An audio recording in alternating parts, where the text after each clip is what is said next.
Assalamualaikum warahmatullahi wabarakatuh.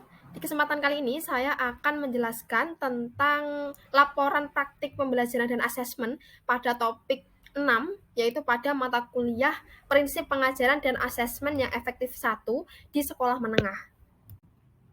Jadi yang pertama adalah saya ingin menjelaskan terkait sistematika, bagaimana struktur atau formatan dari laporan praktek pembelajaran dan asesmen. Di sini dibagi menjadi ada 3 bab ya, yaitu bab 1 pendahuluan, kemudian bab 2 pelaksanaan, dan bab 3 penutup. Jadi untuk yang pertama adalah bab pendahuluan dulu. Jadi kalau di pendahuluan itu terdiri dari ada 1.1 yaitu analisis situasi dan 1.2 terkait uraian rencana kegiatan. Kemudian bab 2 pelaksanaan yaitu ada poin 2.1 tentang deskripsi data pelaksanaan, kemudian 2.2 pembahasan hasil praktek, kemudian yang 2.3 terkait kegiatan praktek bagi pengembangan PPG yang dilaksanakan oleh mahasiswa PPL. Kemudian bab 3 penutup yaitu ada 3.1 kesimpulan, kemudian 3.2 saran. Nah, di sini saya akan membahas lebih lanjut ya, lebih rinci di per babnya. Jadi untuk bab 1 itu pendahuluan, di sini ada 1.1 terkait analisis situasi, yaitu bisa dilakukan dengan di sini ya beberapa formatan laporan di bagian analisis situasi, yaitu tempat di mana pelaksanaan PPL, kemudian waktu pelaksanaannya kapan, dan siapa nama guru pamong, kemudian di sini terkait identitas sekolah, kemudian bagaimana sarana dan prasarana, dan sumber daya manusia yang ada di sekolah tersebut yang dilaksanakan PPL-nya. Kemudian terkait deskripsi hasil observasi, di sini yang dapat ditinjau apa saja. Yang pertama adalah terkait karakteristik dan profiling dari peserta didik. Kemudian bagaimana RPP guru pamong, kemudian bagaimana pelaksanaan pembelajaran yang dilakukan oleh guru pamong, kemudian manajemen sekolah, dan bagaimana lingkungan belajar yang ada di sekolah. Itu bisa ditaruh di deskripsi hasil observasi. Nah, di sini untuk observasi karakteristik dan profil peserta didik, di sini ada beberapa yang perlu kita tahu ya, yang perlu nanti kita cantumkan. Yang pertama adalah observasi karakteristik, apa aja poinnya.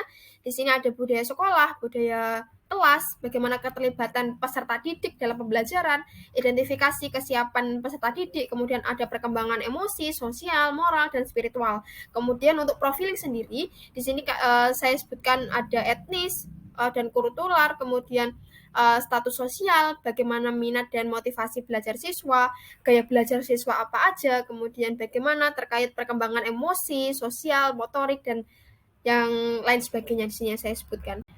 Kemudian observasi RPP guru pamong. Nah, sebenarnya setiap mahasiswa itu kan bisa melihat atau meninjau bagaimana RPP yang dibuat atau dirancang oleh guru pamong. Nah, di sini bisa dilakukan tinjauan atau observasi ya, pengamatan. Yang pertama adalah bagaimana kelengkapan dari komponen minimum yang sebagai persyaratan RPP yang bagus itu seperti apa gitu ya. Kemudian esensial dan bermakna bisa diamati ya, bagaimana tujuan pembelajaran, kemudian kegiatan, dan asesmen atau bagaimana penilaian guru kepada siswa. Kemudian saling berkesinambungan atau tidak, bagaimana, apakah kontekstual, apakah RPP-nya itu sederhana dengan mungkin di sini yang dimaksud adalah bahasanya jelas dan mudah dipahami, atau di sini bisa diamati bagaimana RPP guru, apakah komponen pendukungnya itu lengkap terkait dengan remedial, pengayaan, dan lain-lain seperti itu ya. Nah, di sini observasi pelaksanaan pembelajaran oleh guru pamong. Jadi mahasiswa PPL itu kan sudah melakukan observasi ya, maksudnya ikut di dalam kelas bagaimana guru pamong mengajar. Nah, di sini bisa diamati atau nanti bisa dicantumkan dalam laporan ya.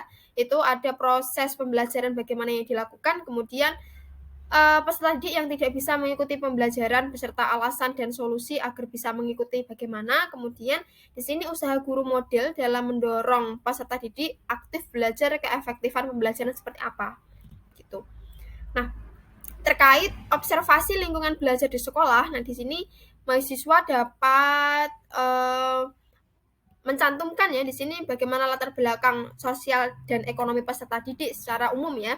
Kemudian kualitas pembelajaran di kelas, kemudian refleksi dan perbaikan pembelajaran oleh guru, kemudian ada kepemimpinan instruksional, iklim kebinekaan di satuan pendidikan atau di sekolah bagaimana, kemudian bagaimana iklim kesetaraan gender, dan bagaimana mahasiswa itu bisa melihat bagaimana dukungan dari orang tua terhadap siswa atau anaknya terhadap program pembelajaran di sekolah.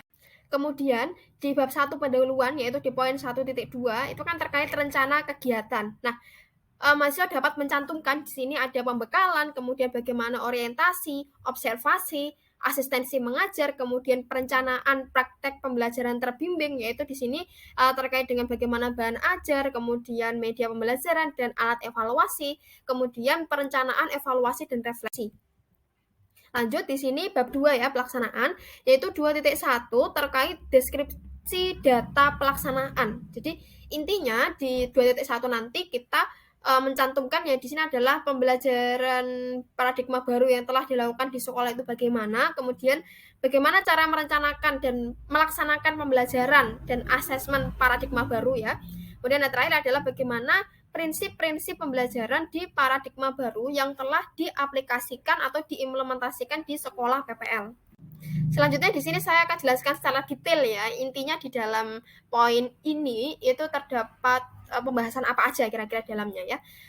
Jadi yang pertama adalah bagaimana pembelajaran paradigma baru yang telah dilakukan di sekolah. Nah, di sini intinya adalah yang pertama praktek pembelajaran itu harus berpusat pada peserta didik. Jadi poin-poinnya nanti kira-kira mencakup peserta didik menjadi subjek dalam proses pembelajaran, kemudian pembelajaran disesuaikan dengan kebutuhan dan karakter peserta didik, kemudian pembelajaran dirancang agar siswa mampu membangun konsep atau mengkonstruk dari konsep materinya sendiri, kemudian bagaimana strategi guru dalam pembelajaran yang dapat mengaktifkan siswa, jadi pembelajaran tingkat tinggi ya, atau nanti menggunakan evaluasi pakai soal hot assessment ya maksudnya, kemudian ada kesepakatan kelas di awal tahun ajaran baru, misalnya kayak gitu bisa dicantumkan nanti ya.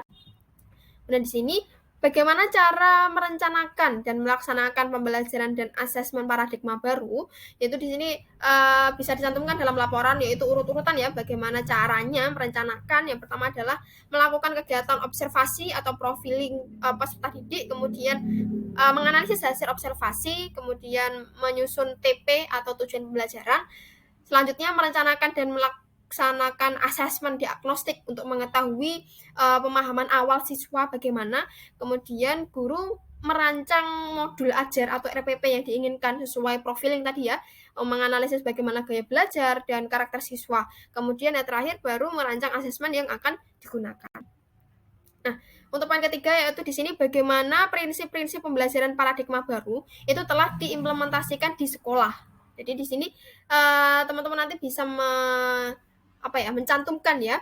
Yang pertama adalah penyusunan modul ajar itu harus disesuaikan dengan kemampuan peserta didik.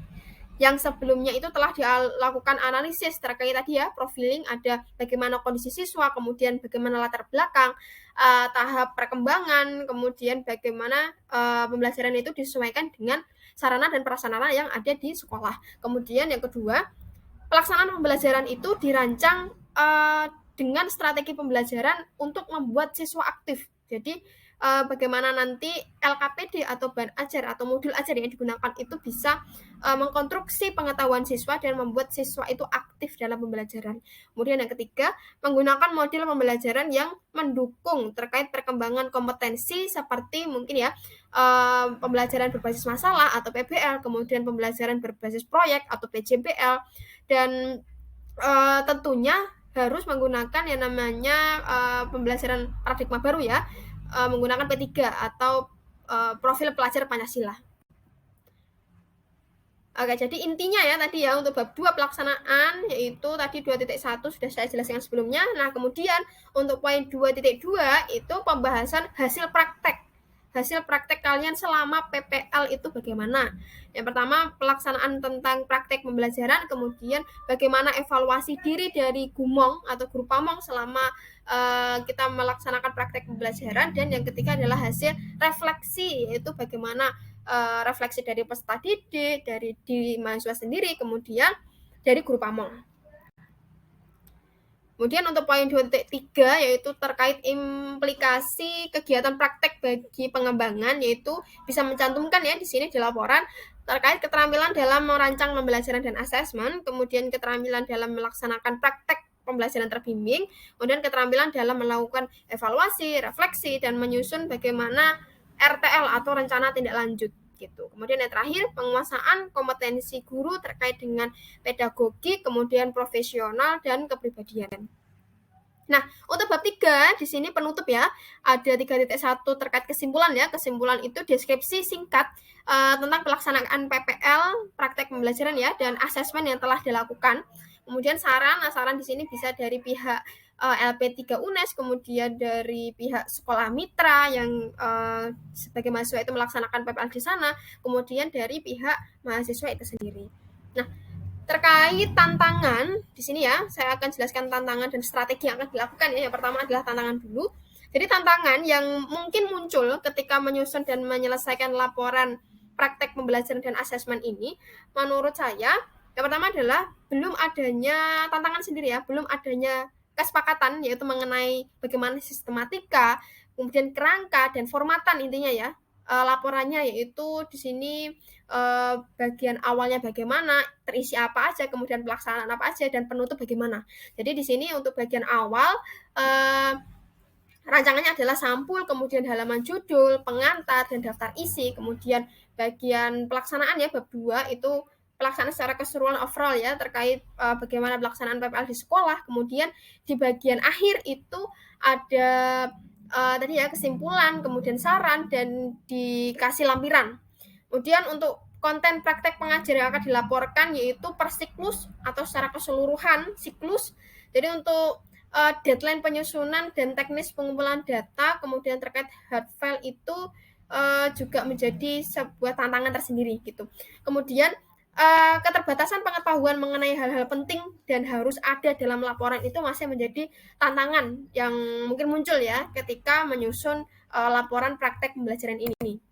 Nah, untuk strategi yang akan dilakukan untuk menghadapi berbagai tantangan tersebut, yaitu yang pertama, membuat kesepakatan bersama dengan rekan mahasiswa PPG dengan dosen terkait ya, dosen mata kuliah ini terkait sistematikanya bagaimana, kemudian kerangkanya bagaimana. Jadi biar satu persepsi.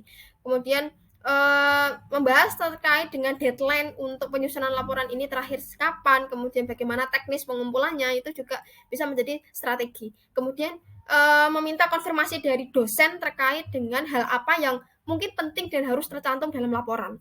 Kemudian yang terakhir adalah saling memberikan masukan, kemudian saran antar sesama mahasiswa PPL PPG ya, agar laporan ini dapat menghasilkan laporan yang istilahnya terbaik gitu ya.